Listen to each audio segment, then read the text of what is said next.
portion of the news is brought to you by Shell Ultra Low Sulfur Diesel.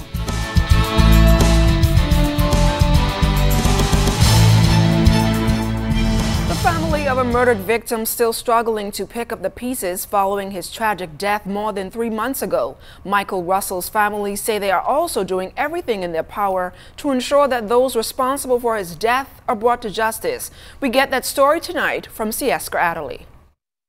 Onyx Russell is now a widow left to raise two 12-year-old sons after her husband Michael was shot on November 2nd around 10 p.m. in the area of Caves Village. Still, there has been no leads as to who is responsible for his death.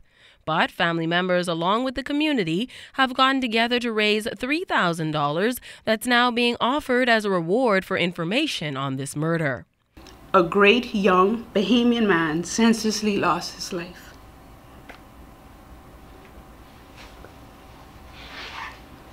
Michael was a faithful husband, a loving father of 2 young sons. He was awarded Father of the Year at one of his son's schools.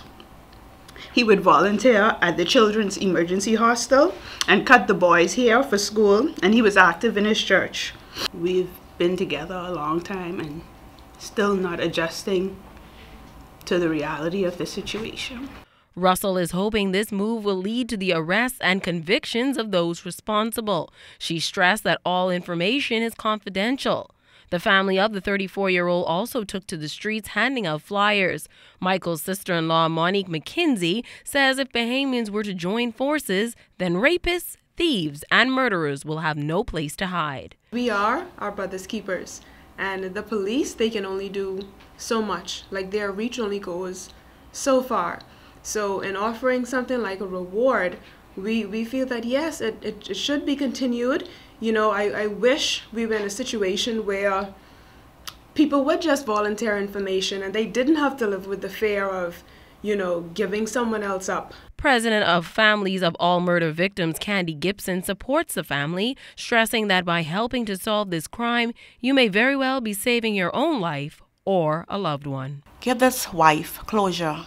Give the family members closure in this case. He left 2 kids. Give them all closure. No one should have to go through the feeling of losing a husband or even a father through the demon called murder. So we beckon again, once again, to the public, whatever information you have, little or big, please feel free to call the number she gave, which is 432-0023. Sieska Adderley, ZNS Network News. Preparations well on the way for the Bahamas Junkanoo Carnival, which organizers say is expected to pump millions of dollars into the local economy. As it stands, however, no announcement made yet on the expected Grammy Award-winning artists who will be performing during Carnival. The commission is still pushing to attract a recognizable name that will help the Bahamas to attract many visitors to the first ever Junkanoo Carnival.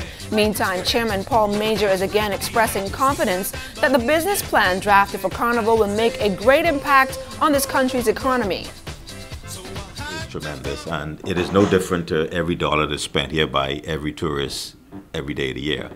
It's about a 4 to 5 times multiplier effect of every dollar that's spent.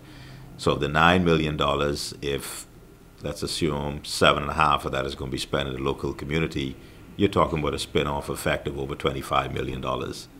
And you add to that all the other ancillary things that will be happening that are indirectly involved with it, you're talking a $30 million impact on the economy. And that does it for this portion of the news, but don't go anywhere. Sports with Kelsey Johnson is up next.